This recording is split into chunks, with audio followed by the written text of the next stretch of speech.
Last week was the anniversary of the start of World War I. It was a war that seemed to unexpectedly start, and with all of the military alliances of the Central Powers and the Triple Entente, it quickly spread from the Balkans. Welcome to the Bible in the News. This is John Billington with you this week. It was July the 28th, 1914, when Austria-Hungary declared war on Serbia, which in the end dragged in Germany, Russia, France, and Great Britain, and, importantly, the Ottoman Empire. When America finally joined, it was dubbed the War to End All Wars. When the war was over, the map had completely changed. The most important development that came out of the war was the fall of the Ottoman Empire and the Balfour Declaration. But what we want to consider this week is the Lion of Tarshish and her young lions, in particular a specific young lion, the United States of America. Many people look at the prophecies and do not clearly see America. But at the time of World War I, the relationship she had with Britain and the common biblical leanings that their leaders had, it made the perfect climate to support the Jews and the aspirations of a state. To begin, I believe that we have to spend a moment to identify Britain. And if you come to the prophecy of Ezekiel 38, you can read verses 11 to 13. But the prophecy is about a northern invasion of nations that comes down on Israel. But there's a group of nations that we'll just mention in verse 13. Sheba and Dedan and the merchants of Tarshish, with all the young lions thereof, shall say unto thee, to the northern invading power, Art thou come to take a spoil? Hast thou gathered thy company to take a prey, to carry away silver and gold, to take away cattle and goods, to take a great spoil? The translation of the New English Bible translates the merchants of Tarshish as the traders of Tarshish, with all the young lions thereof. And so here's this power that is resisting the northern invader. And with the mention of the young lions accompanying the Tarshish power, we can conclude that Tarshish would, in the end, have an empire, or at least would have colonies. And we would know from other scriptures, Isaiah 23 verses 6 and 7 and Jonah 1 and verse 3, that Tarshish was far away from Israel. Isaiah 23, Tarshish would be sea traders. And from Tarshish you would be able to mine silver, iron, tin, and lead. You get that in Ezekiel 27 verse 12, along with Jeremiah 10 and verse 9. And so Tarshish would be a maritime power in the latter days, and it would assist the Jews in returning to the land. And you get that from Isaiah chapter 60 and verse 9. When you take the time to go through the list, you actually come to really only one possibility, and it's Great Britain. Some have tried to say it's Spain, on the fact that she was not a power that assisted the return of the Jews in any way.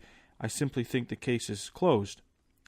As this is the Bible in the News and not a full Bible class, I'm not going to spend any longer going through this, but I'm going to just draw your attention to the Bible Magazine, Volume 20, Number 3, and you can get that in the archives on the Bible Magazine website. So the question we really want to get to is, does America belong to the young lions of Tarshish? Does it belong to this group of nations? First off, I think the main reason that some would suggest otherwise is due to the fact that she is not counted as part of the Commonwealth today. So when you go to the Commonwealth Games, you will not see an American representative. Although that might be true, the young lions that Ezekiel speaks clearly of gives us the picture of offspring with whom she trades with, i.e. her colonies. It was in 1606 when King James I, and this was the King James who commissioned the King James translation of the Bible, he by royal charter established the Virginia Company of London, which was an English joint stock company with the purpose of establishing colonial settlements in North America. The following year, in 1607, Jamestown, named after James I, was established as James Fort. It was the first permanent English settlement in the Americas, and became the capital of the colony of Virginia. The American archaeologist who specializes in Virginia's colonial period, William Kelso, writes that Jamestown is where the British Empire began. This was the first colony in the British Empire. To this day, one of the best-known nicknames for Virginia is Old Dominion. The seal and coat of arms of the colony in use from 1607 to 1624 are actually quite interesting. It has on it the words in Latin, and let's be honest here, folks, I don't do Latin, but it looks like Endat Virginia Quintem, which I guess is 5, because it indicates that Virginia was the 5th of the realms or domains of the crown. And at that time, the kings and queens of England also claimed the thrones of Scotland, Ireland, and France, which is where you got the 5 from. So Virginia was really the first colony, as we said. And after Virginia, Britain continued to colonize the Americas, and which obviously grew to include the colony of Plymouth, the province of Maine, the province of New Hampshire, the Connecticut colony, the province of New York, and the province of New Jersey, and of course there was others. And today, there's no escaping the colonial history of the United States, especially if you travel along the eastern seaboard. Names such as the region of New England, states such as New York, New Jersey, New Hampshire, cities such as Manchester and Cambridge. And in Virginia, you can still attend Old Dominion University and cheer for the college basketball team, the Old Dominion Monarchs. One of the larger freight companies in the eastern states is Old Dominion Freight Lines. America's British roots are clear, with Britain's first colony on her shores. But America was also the first cub to leave the family. A cartoon from the 1700s depicted Britain's loss of the 13 colonies, as it was at that time, as Britannia losing her limbs. A little bit gruesome, but it certainly was a sad day for Britain. However, those roots have proved to be the foundation of a very close relationship between the countries, as it still is today. In the book The Grandeur of England and the Atlantic Community, written by George E.G. Catlin, he writes the following: "The United States is no longer a new country, but an old one, and it can regard, unlike others, its colonial past, not with an adolescent resentment, but with historical pride. It is the land of a civilization which, from Magna Carta on, has used the fabric of law for the fulfillment of liberty. The words are those of President Johnson. Historically, it is the greatest, beyond all measure, of the British colonies, as well as the undisputed leader of the English-speaking world. And although, like them, America is a mixture of all peoples, and without much discrimination most rightly such, he says, the British Isles are yet the land to which General George C. Marshall, then Secretary of State, speaking before the Pilgrims in London, referred as the mother country. Mothers and daughters, he says, by no means always agree, but it is an indissoluble special relationship registered in the pages of the centuries." With Britain's vote to leave the European Union, I expect the relationship will now actually thrive much better, and especially in the area of trade. And although America is not part of the Commonwealth, she is actually Britain's top export destination. That's quite important when you look at that New English translation we referred to of Ezekiel 38 and 13 as the traders of Tarshish. America is the world's largest importer of British goods to the tune of approximately $50 billion. That was last year. Not too shabby for a colony. And we started out speaking of the perfect climate that existed within the leadership of Britain and America at the time of World War I for the support of the idea of a Jewish state. It really comes out of the fulfillment of the prophecy of Jeremiah 31 and 10. "Hear the word of the Lord, O ye nations, and declare it in the isles afar off. Strong says it is a dry land, a coast, an island." And the verse carries on and says that what's going to be declared in the isles afar off, God says that we're going to say, "He that scattered Israel will gather him, and keep him as a shepherd doth his flock." I think it's absolutely incredible, because the word of God did go out, and it was to be going out in islands, coastlands afar off. and carry the message that God would regather his people. And incredibly, if you go back, actually, almost as soon as the Bible was translated into English, that message was picked up. And Britain established the colonies around the world, and as she did this, she took the Bible with her. And it's the incredible story of the English Bible. And again, we're going to refer you, because we can't take forever here, refer you to Bible Magazine, Volume 24, Number 1, which covers that story much better than we're going to be able to do here. And I will mention, however, the first book printed in America, we went down there, we went to the Library of Congress, and actually had the Geneva Bible out in the lobby of the Library of Congress. And we discovered that the first book that was printed in North America was called the Bay Psalms book. So it's quite amazing. As soon as the pilgrims get over here, they get their hands on a printing press. What do? They print the Bay Psalms book. John Thomas wrote in the 1800s, and he was looking at the prophecies of Tyre and Tarshish, and he wrote in Elpis, Israel, so it'd be around 1850. He writes the following.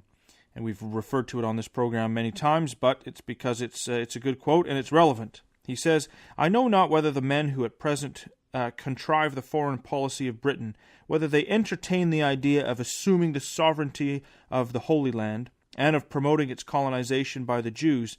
Their present intentions, however, are of no importance one way or the other, because they will be compelled, by events soon to happen, to do what, under existing circumstances, heaven and earth combined could not move them to attempt.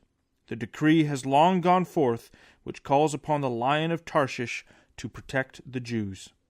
Incredible words. When you look back, it's exactly what happened. And John Thomas's expectation of Britain protecting the Jews was based on a number of prophecies, which I think is worth just noticing. Ezekiel 38, we have already mentioned this one, with the Northern Confederacy's invasion into Israel.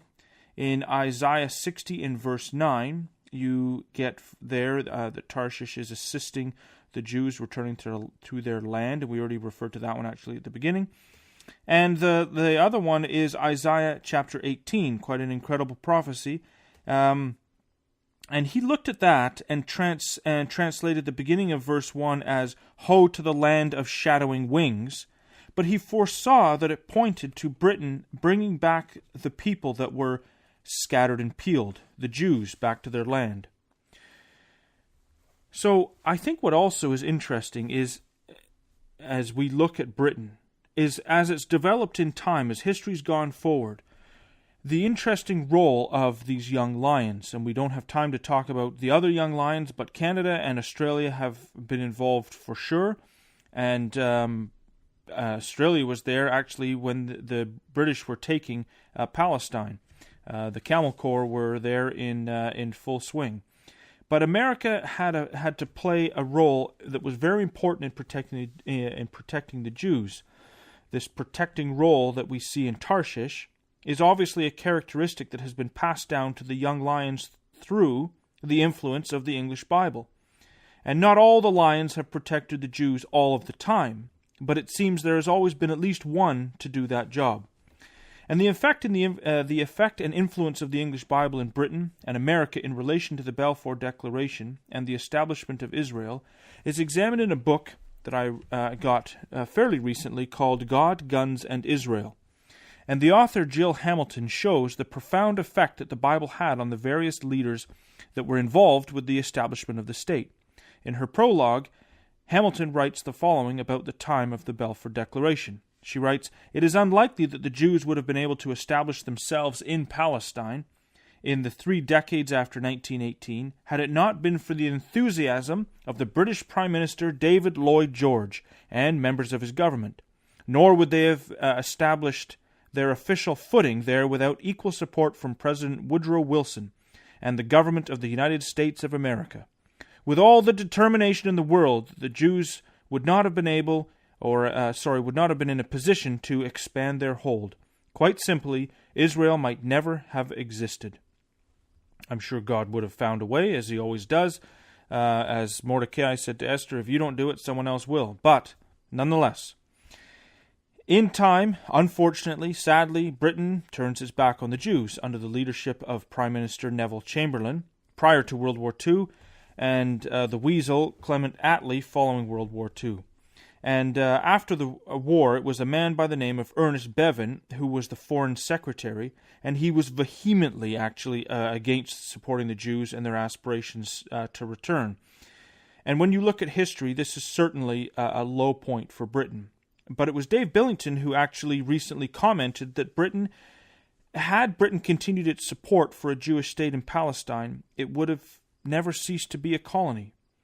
The Jews had to stand on their own 2 feet. Well, on that idea, the following quote from the journalist Arthur Koestler noted the irony shortly after the State of Israel was proclaimed, and he said, he didn't say, but he was noticing that the 2 British foreign secretaries who had helped bring about the rebirth of Israel, Balfour and Bevin. He says the first, Balfour, gave the Jews their legal charter. The second, Bevin, by refusing any compromise, forced them to fight it out and thus pass the test of nationhood. And if you go into history, refusing any compromise would be a nice way to put it. As I said, he's him and Attlee, they're both a couple of weasels. Anyway, during World War II, it seemed that the Jews had no friends at all, at least that had the power to change anything. In Britain, many of those who had been a part of the government during World War I had now died, including Balfour. He had died in 1930. However, it's not long after the war, and America starts to step up.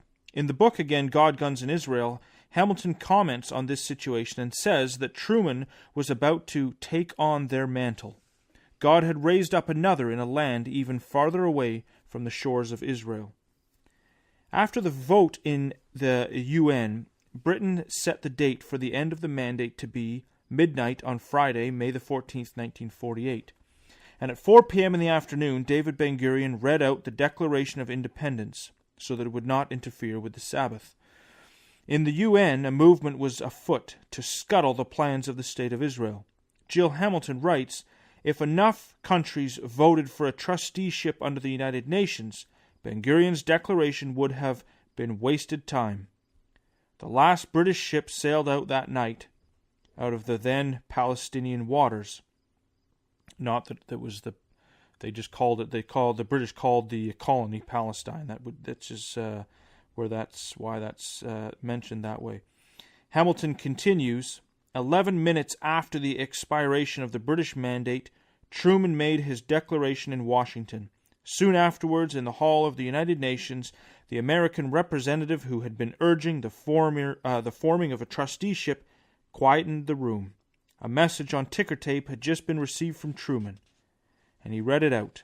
"This government has been informed that a Jewish state has been proclaimed in Palestine, and recognition has been requested by the provisional government itself.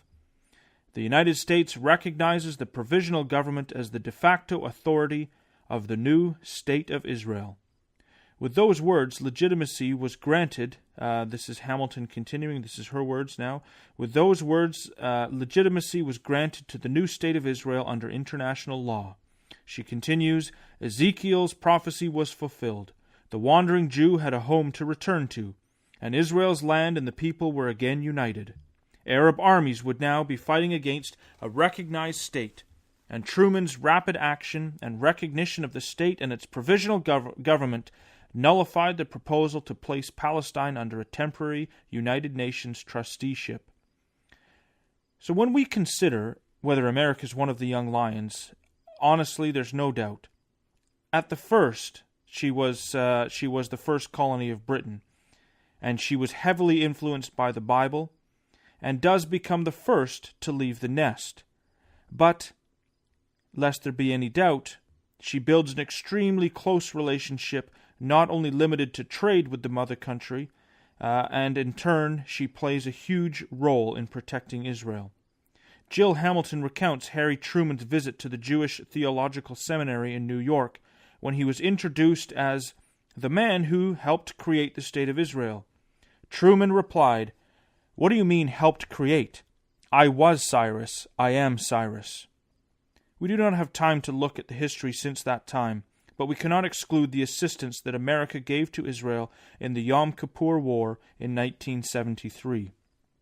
Israel had been taken by a huge surprise when the Arabs attacked on their most holy day. Israel needed desperate help, and President Nixon hit the roof when he learned that Henry Kissinger had delayed the airlift because of a concern that it would offend the Russians. Despite the opposition of his national security and foreign policy brain trust, Nixon ordered the airlift, saying, "We are going to get blamed just as much for 3 planes as for 300. And later, in exasperation at the slow start of U.S. support, he said, "Use every plane that we have, everything that will fly."